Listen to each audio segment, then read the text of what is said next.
ವಿಜಯ್ ಅವರ ತಂದೆ ಇರಬಹುದು ಚಂದ್ರಶೇಖರ್ ಸರ್, ಕನ್ನಡ ಚಿತ್ರರಂಗದಲ್ಲಿ ಹಲವಾರು ಸಿನಿಮಾಗಳನ್ನು ಡೈರೆಕ್ಟ್ ಮಾಡಿರೋದು.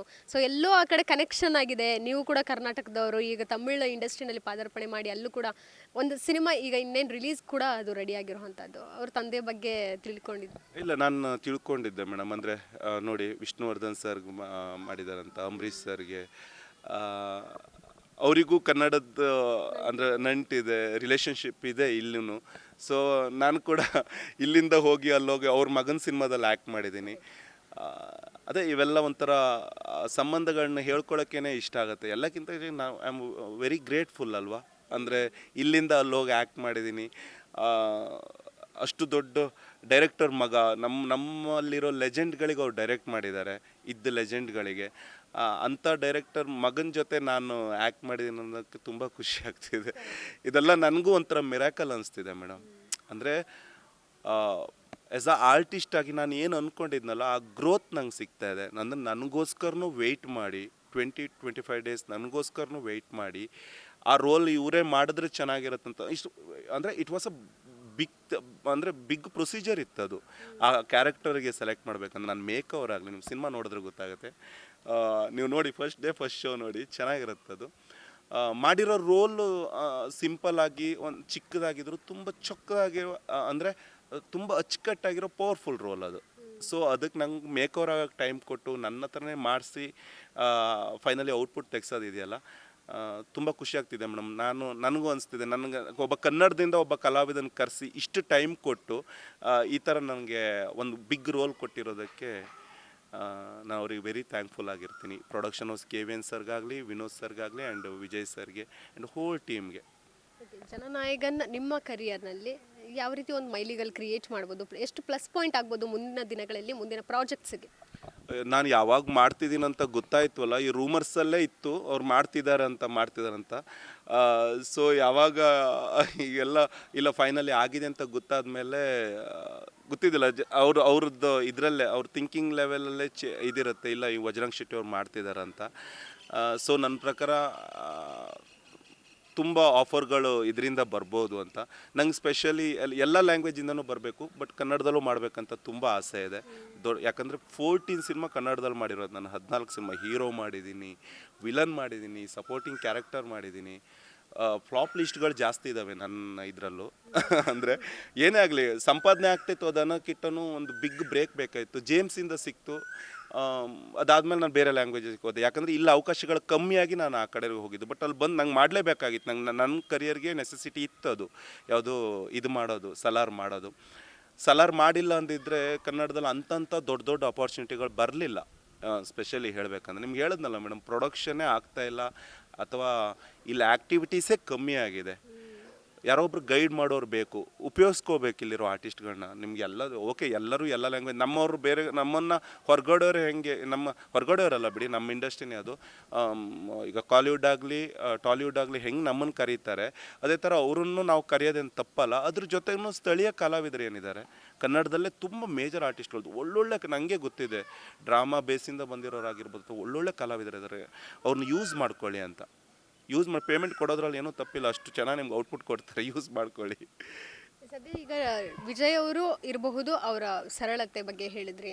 ಅವ್ರ ಟಿಕೆಟ್ಸ್ ಈಗಾಗಲೇ ಕೊಟ್ಟಿರೋದು, ಬಟ್ ಅವ್ರ ಹತ್ರ ಇನ್ನೂ 2 ಕ್ಷೇತ್ರದ ಟಿಕೆಟ್ಸ್ ಏನಿದೆ. ಒಂದು ಕ್ಷೇತ್ರದ ಟಿಕೆಟ್ ಅವ್ರು ಇಟ್ಕೊಂಡು, ಇನ್ನೊಂದು ಕ್ಷೇತ್ರದ ಟಿಕೆಟು ತಮಿಳು ನಾಡಿನ ಸೂಪರ್ ಸ್ಟಾರ್ ಇನ್ನೊಬ್ರು ಇದ್ದಾರೆ, ಅವ್ರಿಗೆ ಕೊಡ್ತಾರೆ ಅನ್ನೋಂಥದ್ದು ಎಲ್ಲೋ ರೂಮರ್ಸ್ ಬರ್ತಾ ಇದೆ. ತ್ರಿಷಾ ಅವ್ರಿಗೆ ಟಿಕೆಟ್ ಸಿಗಬಹುದು ಅನ್ನೋವಂಥದ್ದು. ನನಗೆ ಐಡಿಯಾ ಇಲ್ಲ ಮೇಡಮ್, ಅದ್ರ ಬಗ್ಗೆ ಅಷ್ಟು ಐಡಿಯಾ ಇಲ್ಲ. ಹೌದು, ಬಟ್ ಒಂದು ಲೇಡಿ ಸೂಪರ್ ಸ್ಟಾರ್ ಇರ್ಬೋದು, ಆ ಚಿತ್ರರಂಗದಲ್ಲಿ ಅಷ್ಟು ಕೊಡುಗೆ ಅವರು ಕೂಡ ಕೊಟ್ಟಿದ್ದಾರೆ. ಈ ವಿಜಯ್ ಅವರ ಫ್ರೆಂಡ್ಶಿಪ್ಪಿಂದ ತ್ರಿಷಾ ಅವ್ರಿಗೆ ಆ ಟಿಕೆಟ್ ಏನಾದರೂ ಸಿಕ್ಕಿದ್ರೆ ಕೊಟ್ಟರು ಒಳ್ಳೇದೇ ಅಲ್ವಾ.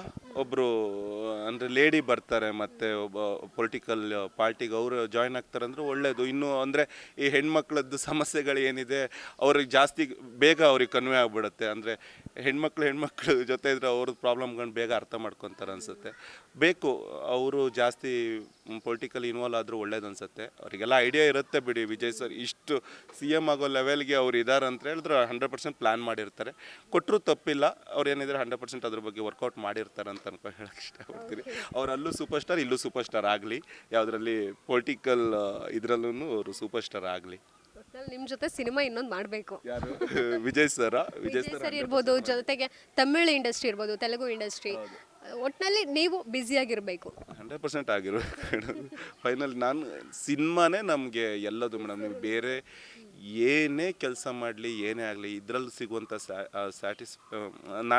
ನಾನು ಇದ್ರಲ್ಲಿ ಸ್ಯಾಟಿಸ್ಫೈ ಆಗೋಷ್ಟು ಬೇರೆ ಯಾವುದ್ರಲ್ಲೂ ಆಗಲ್ಲ. ಸಿನಿಮಾನೇ ನಮ್ಗಲ್ಲಿ ಹೋಗಿ ಬಣ್ಣ ಹಚ್ಚಿದ್ರೇ ನನ್ನ ಲೈಫ್ ಫುಲ್ಫಿಲ್ ಆಗಿದೆ ಅಂತ. ಯಾಕಂದರೆ ತುಂಬ ಮಾತುಗಳನ್ನ ಕೇಳ್ಕೊಂಡು ನಾನು ಯಾಕೆ ಇಷ್ಟು ಎಕ್ಸೈಟಾಗಿ ಮಾತಾಡ್ತೀನಿ ಅಂದರೆ, ಸ್ವಲ್ಪ ವಿಜಯ್ ಸರ್ ಬಗ್ಗೆ ಅವ್ರು CM ಆಗಿರೋದಕ್ಕೆ ಇದನ್ನೆಲ್ಲ ನಾವು ನೋಡ್ಕೊಂಡು ಬಂದಿರೋದು. ನಾವು ಇಂಡಸ್ಟ್ರಿಗೆ ಬರ್ತಾ ಏನೂ ಇರಲಿಲ್ಲ ಅಂದರೆ, ಕಂಪ್ಲೀಟ್ಲಿ ಅಂದರೆ ಇದ್ರ ಬಗ್ಗೆ ಐಡಿಯಾನೇ ಇರಲಿಲ್ಲ ಹೀಗೆಲ್ಲ ಇರುತ್ತೆ ಅಂತ. ಒದ್ದಾಡಿ ಡೆಡಿಕೇಟ್ ಮಾಡಿ, ಸ್ಟ್ರಗಲ್ ಪಟ್ಟು, ಸಣ್ಣ ಕ್ಯಾರೆಕ್ಟರ್ ಮಾಡಿ, ದೊಡ್ಡ ಕ್ಯಾರೆಕ್ಟರ್ಗಳನ್ನ ಮಾಡಿಕೊಂಡು ಎಷ್ಟೇ ಸಿನಿಮಾಗಳು ಫ್ಲಾಪ್ ಆಗಲಿ ನಮಗಿಲ್ಲ ಮುಂದೆ. ನಾನು 2015 ಹೀರೋ ಮಾಡಿದ್ದೆ ಆಯಿತಾ. 2016 ಸೆಕೆಂಡ್ ಹೀರೋ ಮಾಡಿದ್ದೆ ನಾನು, ಪ್ರಜ್ವಲ್ ದೇವರಾಜ್ ಆ್ಯಂಡ್ ಶ್ರುತಿ ಎಲ್ಲ, ಮಾದ ಮತ್ತು ಮನಸ್ಸಿ, ಅವೆಲ್ಲ ಮಾಡಿದ್ದೆ. ಎಷ್ಟು ಸಿನಿಮಾಗಳು ಬಂದ್ರೂ ನಾವು ಇಲ್ಲ ಸಿನಿಮಾ ಫ್ಲಾಪ್ ಆಯ್ತು ಅನ್ನೋಕ್ಕೂ ನಾವೇನು ಹಾಗೆ ಇರಲಿಲ್ಲ. ಮತ್ತೆ ಕ್ಯಾರೆಕ್ಟರ್ ಮಾಡೋಕ್ಕೆ ಮಾಡಿದೆ. ಅದಾದಮೇಲೆ ದರ್ಶನ್ ಸರ್ ಜೊತೆ ನಾನು ಯಜಮಾನ ಮಾಡಿದ್ದು, ಚಿಕ್ಕ ರೋಲ್ ಮಾಡಿದೆ. ಆಮೇಲೆ ರಾಬರ್ಟ್ ಮಾಡಿದೆ. ಏನಿಲ್ಲ ಮೇಡಮ್, ನೀವು ಮಾಡ್ತಾನೆ ಇರಬೇಕು, ಕೆಲಸ ಮಾಡ್ತಾನೆ ಇರಲಿ, ಫೈನಲ್ ರಿಸಲ್ಟ್ ಸಿಗುತ್ತೆ. ಆಗುತ್ತೆ. ಇಲ್ಲಿಂದ ಏನೆಲ್ಲ ಆಗಿಲ್ಲ ಹೇಳಿ. ಎಲ್ಲರೂ ಚಿಕ್ಕದು ಮಾಡಿಕೊಂಡೆ, ದೊಡ್ಡ ಕ್ಯಾರೆಕ್ಟರ್ಗಳು ಮಾಡಿಕೊಂಡೆ, ಚಿಕ್ಕದು ಮಾಡ್ಕೊಂಡು ಆಮೇಲೆ ದೊಡ್ಡ ಕ್ಯಾರೆಕ್ಟರ್ ಮಾಡಿಕೊಂಡೆ, ಆಮೇಲೆ ಏನು ಬೇಕೋ ಅದನ್ನು ಅಚೀವ್ ಮಾಡೋಕ್ಕಾಗೋದು.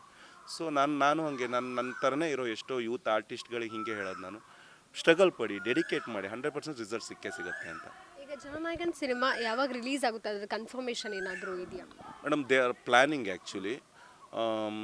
ಮೋಸ್ಟ್ಲಿ ಇವೆಲ್ಲ ಸ್ವಲ್ಪ ಇಶ್ಯೂಸ್ ಎಲ್ಲ ಸಾರ್ಟ್ ಔಟ್ ಆದಮೇಲೆ ಮೋಸ್ಟ್ಲಿ ರಿಲೀಸ್ ಮಾಡ್ಬೋದು. ಟಾಕ್ಸಿಕ್ ನಂತರ ಬರ್ತಾರೆ ಅನ್ನೋಂತಹ ಮಾಹಿತಿ ನನ್ನ ಪ್ರಕಾರ ಬಿಫೋರ್ ಬರ್ಬೋದು ಅಂತ ಅಂದ್ಕೊಂಡಿದ್ದೀನಿ. ಎಸ್, ಬಿಫೋರೇ ಬರುತ್ತೆ ಅಂತ ಅಂದ್ಕೊಂಡಿದ್ದೀನಿ. ಅಂದರೆ ಸದ್ಯಕ್ಕೆ ಹೌದು, ಬಿಫೋರೇ ಬರುತ್ತೆ ಅಂತ. ಸೊ ಮಾತುಕತೆ ಅಂದರೆ ನನಗೆ ಬಂದಿರೋ ಇನ್ಫಾರ್ಮೇಷನ್ ಪ್ರಕಾರ, ನಾನು ಸ್ವಲ್ಪ ಟಚ್ಚಲ್ಲಿರೋ ಕಾರಣದಿಂದಾಗಿ ಬಿಫೋರೇ ರಿಲೀಸ್ ಆಗುತ್ತೆ.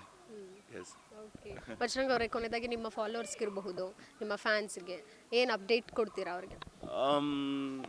ಅದೇ ಸಿನಿಮಾ ಬರ್ತಾ ಇದೆ ಜನನಾಯಕನು. ಎಲ್ಲ ಸಿನಿಮಾಗೂ ನಂಗೆ ಪ್ರೀತಿ ಕೊಟ್ಟಿದ್ದೀರಿ, ತುಂಬ ಹರಿಸಿದ್ದೀರಾ, ಆ್ಯಂಡ್ ತುಂಬ ಲವ್ ಕೊಟ್ಟಿದ್ದೀರಾ ಪ್ರತಿಯೊಂದು ಸಿನಿಮಾಗೂ. ಸೊ ಜನನಾಯಕನ್ ಬರ್ತಾ ಇದೆ ಅತಿ ಶೀಘ್ರದಲ್ಲಿ.